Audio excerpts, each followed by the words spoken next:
Hello students, welcome to chemistry class. Students, today I will start the new topic of electrochemistry, that is electrochemical series. It is also called as activity series and it is also in 11th class. So please watch the video carefully. So let us start our topic, that is electrochemical series. Students, आप देख रहे हो यहाँ पे मैंने कुछ metals लिखे हैं और उन मेटल्स को मैंने increasing order of their reduction potential में अरेंज किया है. Increasing order of reduction potential में जब मेटल्स को हम अरेंज करते हैं तो हमें एक सीक्वेंस मिलती है मेटल्स की, एक सीरीज़ मिलती है मेटल्स की, जिसको हम बोलते हैं इलेक्ट्रोकेमिकल सीरीज़ या activity series. If the metals are arranged in increasing order of their reduction potentials, then we get a series of metals that is called as electrochemical or activity series. यहाँ मैंने complete series तो नहीं लिखी है, लेकिन उसमें जो main आपको समझाने वाले जो मेटल्स थे वो मैंने इस सीरीज़ में इंक्लूड करे हैं. और बेटर स्टूडेंट्स आपके लिए ये रहेगा कि आप इनकी रिडक्शन पोटेंशियल्स को लर्न कर लो, क्योंकि एग्ज़ाम में इनसे रिलेटेड न्यूमेरिकल्स आते हैं और न्यूमेरिकल्स के अंदर आपको जो वैल्यूज़ देते हैं और कभी वो नहीं देते, कभी वो देते हैं या किसी और फॉर्म में देते हैं, तो आपको दिक्कत ना आए, इसलिए ये वैल्यूज़ आपको याद रहनी चाहिए. ठीक है, तो एक बार आप ध्यान से समझ लीजिए. इसके अंदर मैंने यहाँ पे मेटल्स लिखे हैं, जिसमें सबसे मैंने लिथियम, सोडियम, जिंक, आयरन, निकल, hydrogen, copper, silver and fluorine. ठीक है, फ्लोरीन तो नॉन मेटल हो गया, अदरवाइज बाकी सारे क्या हैं, मेटल्स हैं. इनका रिडक्शन दिखाया है, जैसे लिथियम प्लस किस में कन्वर्ट हो रहा है, लिथियम में. सोडियम प्लस किस में कन्वर्ट हो रहा है, sodium. Zinc plus two zinc, Fe+2Fe. इस तरह से इन मेटल्स का रिडक्शन शो किया है, क्योंकि मुझे इनका क्या बताना है, रिडक्शन पोटेंशियल. तो रिडक्शन पोटेंशियल तो रिडक्शन की रिएक्शन के लिए ही होगा ना, तो इसीलिए इन सब का रिडक्शन शो किया है. उससे रिलेटेड जो आपको इलेक्ट्रोड पोटेंशियल मिलेगा उसको हम क्या बोलते हैं, रिडक्शन पोटेंशियल. और जब ये रिडक्शन पोटेंशियल जो है वो स्टैंडर्ड स्टेट पर होगा, यानी कि 298 केल्विन टेम्परेचर पर होगा, तो उस रिडक्शन पोटेंशियल को हम क्या बोलेंगे, स्टैंडर्ड रिडक्शन पोटेंशियल बोलेंगे. और स्टैंडर्ड रिडक्शन पोटेंशियल की जो वैल्यू है वो फिक्स होती है. स्टैंडर्ड रिडक्शन पोटेंशियल की वैल्यू जो है वो सभी मेटल्स के लिए फिक्स होती है. जैसे लिथियम के लिए रिडक्शन पोटेंशियल है -3.05 वोल्ट, सोडियम के लिए -2.71 वोल्ट, जिंक के लिए -0.76 वोल्ट, आयरन के लिए -0.44 वोल्ट, निकल के लिए -0.25 वोल्ट, और देखिए हाइड्रोजन के लिए क्या है, 0 वोल्ट. यानी कि जब हम लिथियम से हाइड्रोजन की तरफ जा रहे हैं तो रिडक्शन पोटेंशियल लगातार बढ़ता जा रहा है, और ये -3.05 से लेकर कहाँ तक आ गया, 0 वोल्ट तक आ गया. ठीक है, अब इसके बाद में हाइड्रोजन से ऊपर जितने भी मेटल्स थे उनका रिडक्शन पोटेंशियल नेगेटिव था. अब हाइड्रोजन के नीचे जितने भी मेटल्स आएंगे उनका रिडक्शन पोटेंशियल क्या होगा, पॉजिटिव होगा. तो जैसे कॉपर का आ गया +0.34, इससे ज़्यादा हो जाएगा. फिर सिल्वर का +0.8 वोल्ट, एंड देन फ्लोरीन का हाईएस्ट हो जाएगा, दैट इज़ +2.87 वोल्ट. यानी कि हमने इन मेटल्स को increasing order of reduction potential में अरेंज करा, तो हमें जो ये मेटल्स की सीक्वेंस मिली है इसको हम क्या बोलेंगे, इलेक्ट्रोकेमिकल सीरीज़ बोलेंगे. ठीक है, अब इस इलेक्ट्रोकेमिकल सीरीज़ को हम पढ़ क्यों रहे हैं, ठीक है, इसको हम स्टडी क्यों कर रहे हैं, क्योंकि इस इलेक्ट्रोकेमिकल सीरीज़ से की काफ़ी सारी एप्लीकेशंस है और इसकी हेल्प से हम काफ़ी कुछ पता कर सकते हैं. ठीक है, क्या क्या पता कर सकते हैं, क्या क्या इसकी एप्लीकेशंस हैं वो देखिए. सबसे पहले इसकी एप्लीकेशन होती है to compare the relative oxidising and reducing power. यानी कि अगर हमें दो या दो से ज़्यादा मेटल्स की ऑक्सीडाइजिंग पावर या रिड्यूसिंग पावर को कंपेयर करना है, मतलब कि किसकी ऑक्सीडाइजिंग पावर ज़्यादा है और किसकी ऑक्सीडाइजिंग पावर कम है, हमें ये पता करना है, तो इसमें ये इलेक्ट्रोकेमिकल सीरीज़ हमको हेल्प करेगी. कैसे हेल्प करेगी ये देखिए. जैसे मैंने यहाँ पे देखिए लिथियम को एक बॉक्स में मैंने बंद किया है, इसको बॉक्स में एनक्लोज करा है, क्योंकि lithium is the strongest reducing agent. In the same way fluorine is the strongest oxidising agent.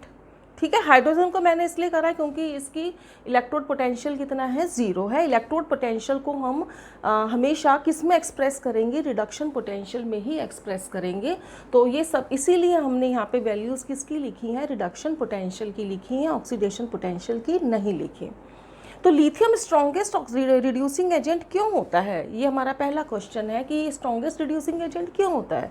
तो इसका आंसर क्या है, देखो हमने ये पहले भी पढ़ा है, जब हमने D and F block elements पढ़ा था तब भी हमने ये पढ़ा था कि रिडक्शन पोटेंशियल की वैल्यू जितनी ज़्यादा होगी रिडक्शन उतना ही ज़्यादा होगा।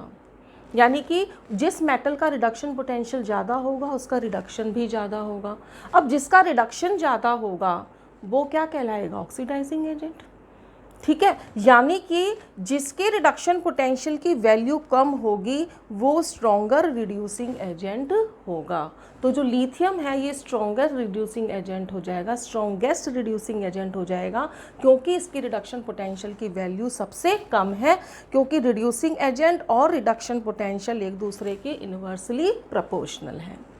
ठीक है, अब आपको ये भी समझ में आ गया होगा कि fluorine is the strongest oxidising agent क्यों होता है, क्योंकि इसका रिडक्शन पोटेंशियल सबसे ज़्यादा है। ठीक है, अब जब इसका रिडक्शन पोटेंशियल ज़्यादा होगा तो इसका क्या होगा, रिडक्शन, और जिसका रिडक्शन होता है वो क्या कहलाता है, ऑक्सीडाइजिंग एजेंट।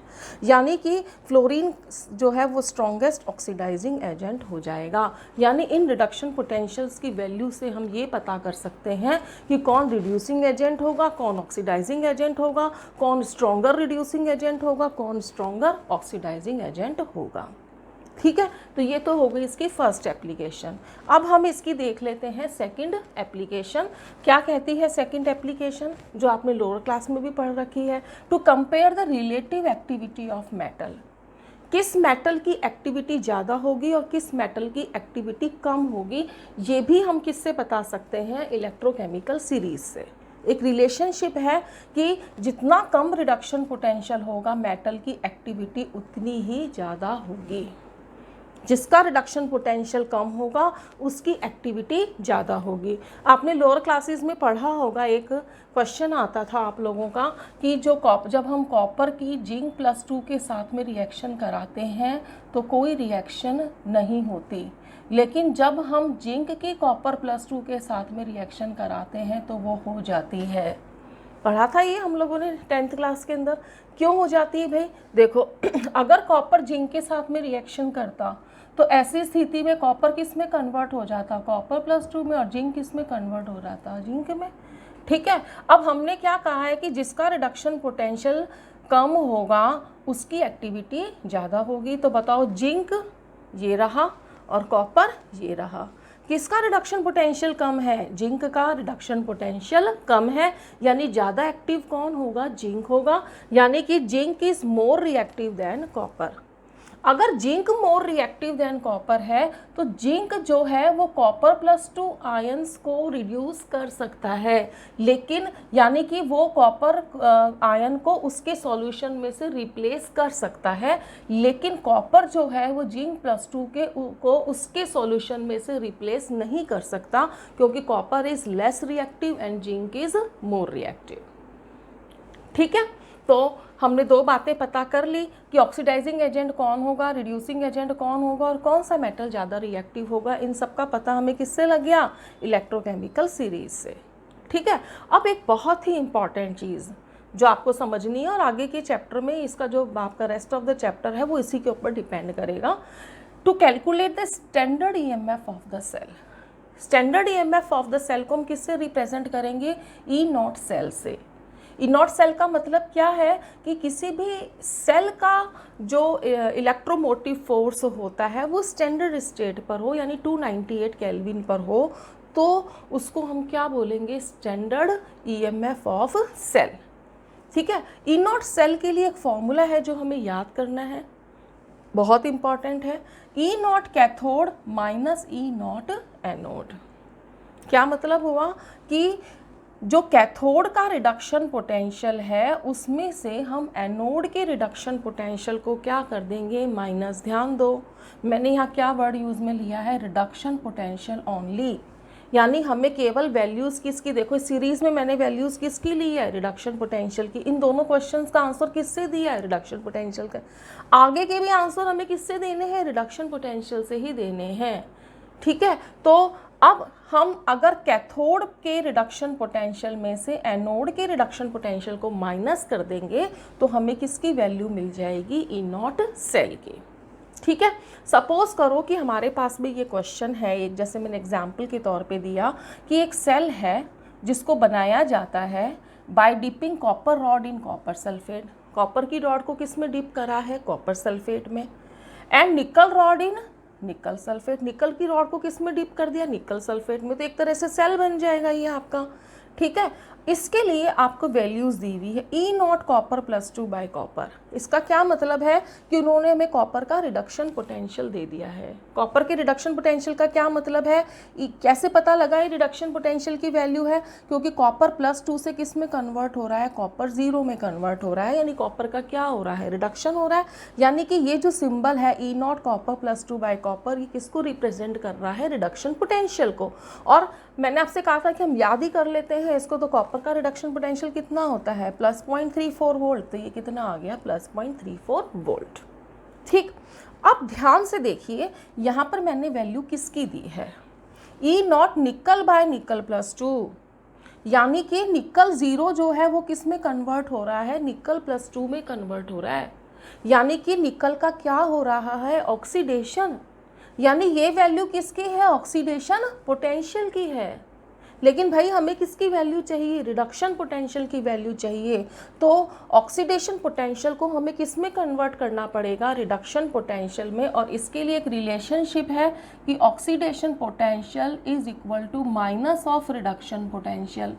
यानी न्यूमरल वैल्यू दोनों की क्या होगी? सेम, बस उसका साइन ही क्या हो जाएगा? चेंज हो जाएगा। यहाँ प्लस साइन है, तो जब हम इसका रिडक्शन पोटेंशियल निकालेंगे, यानी ई नॉट निकल प्लस 2 बाय निकल जब हम करेंगे, तो इसकी वैल्यू कितनी आ जाएगी? माइनस 0.25 वोल्ट आ जाएगी। ठीक है, तो क्वेश्चन ये है कि हमें इसका क्या निकालना है? ई नॉट सेल निकालना है। ठीक है, तो हम कैसे निकालेंगे भाई इसका ई नॉट सेल, वो हम देख लेते हैं।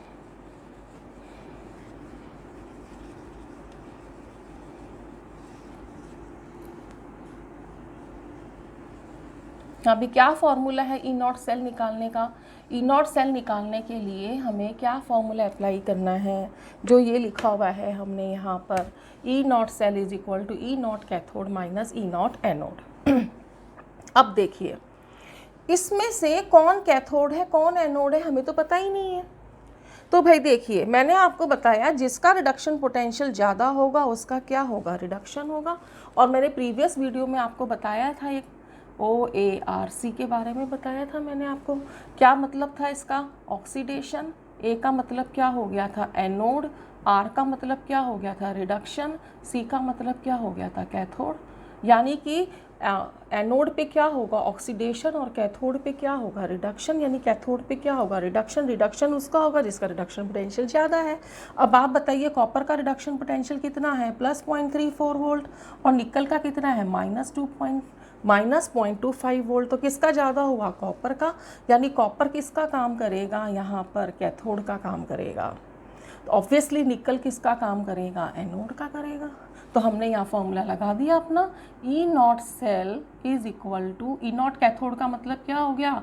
ई naught copper plus 2 by copper minus क्या आ जाएगा? E naught nickel plus 2 by nickel. अब कॉपर प्लस 2 बाय कॉपर की वैल्यू कितनी हो गई हमारे पास में? प्लस 0.34 एंड माइनस, और यहाँ पे भी साइन माइनस है, तो माइनस माइनस क्या हो जाएगा? 0.25 हो जाएगा।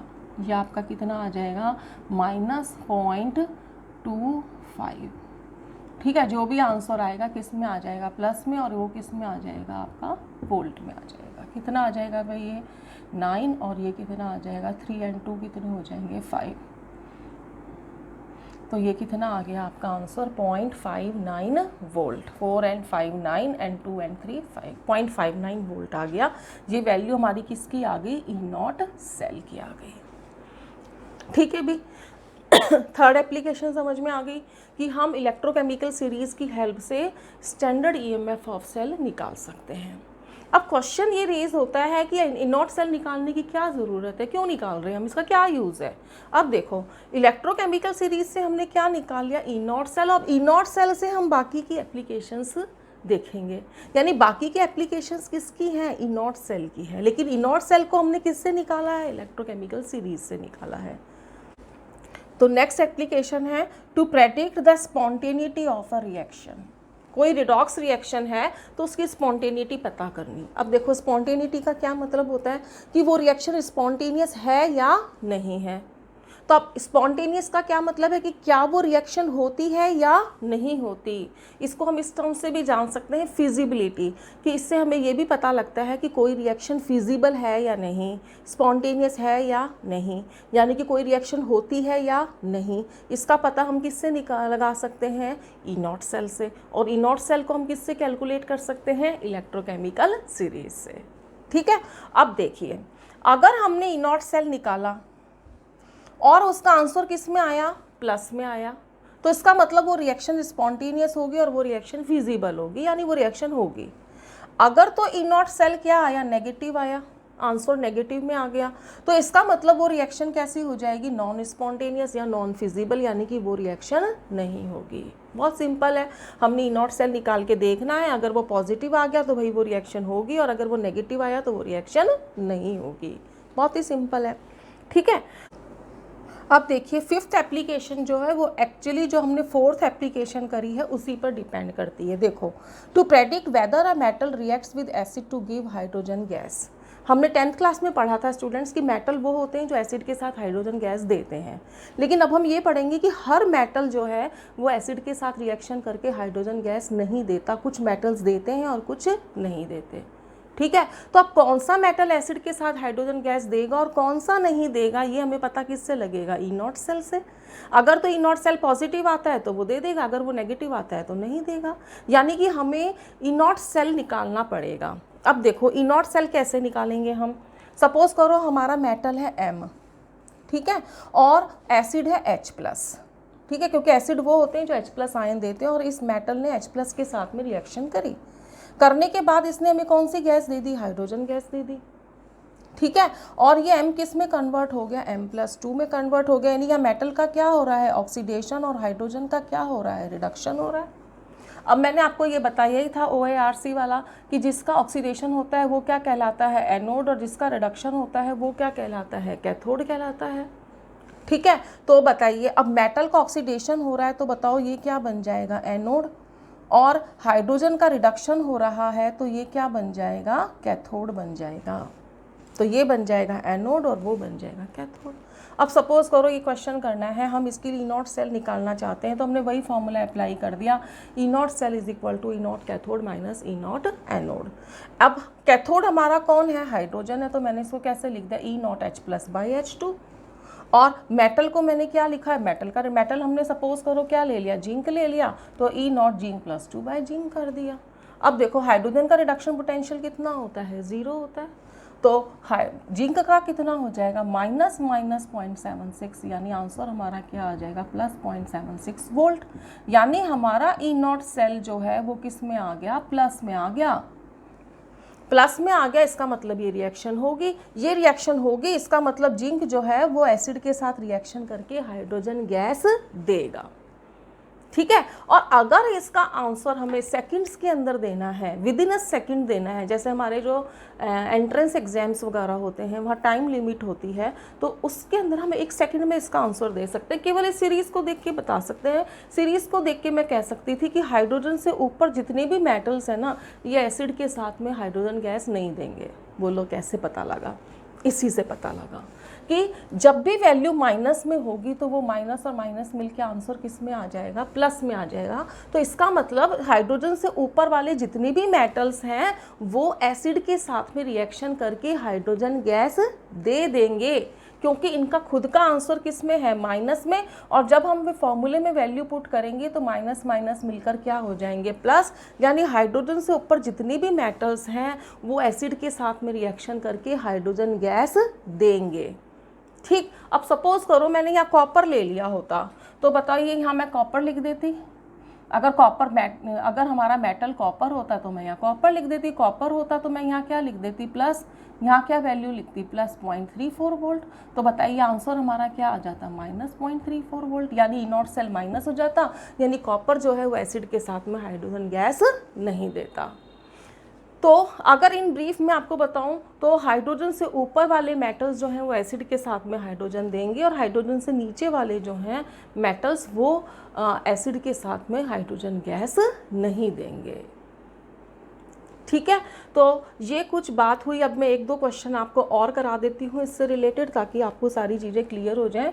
हमने इसमें कुल मिलाकर के 5 एप्लीकेशन करी। पहला हमने कहा कि रिड्यूसिंग एजेंट का पता लगेगा, ऑक्सीडाइजिंग एजेंट का पता लगेगा, कौन मेटल किस मेटल को उसके सॉल्यूशन में से रिप्लेस कर देगा, यानी कौन सा मेटल ज़्यादा एक्टिव होगा, कौन सा मेटल कम एक्टिव होगा, इनॉट सेल कैसे निकालेंगे, कोई भी रिएक्शन फिजिबल है या नहीं ये कैसे निकालेंगे, और लास्ट में कोई भी मेटल जो है वो एसिड के साथ हाइड्रोजन गैस देगा या नहीं देगा इसका भी पता हम लगा सकते हैं।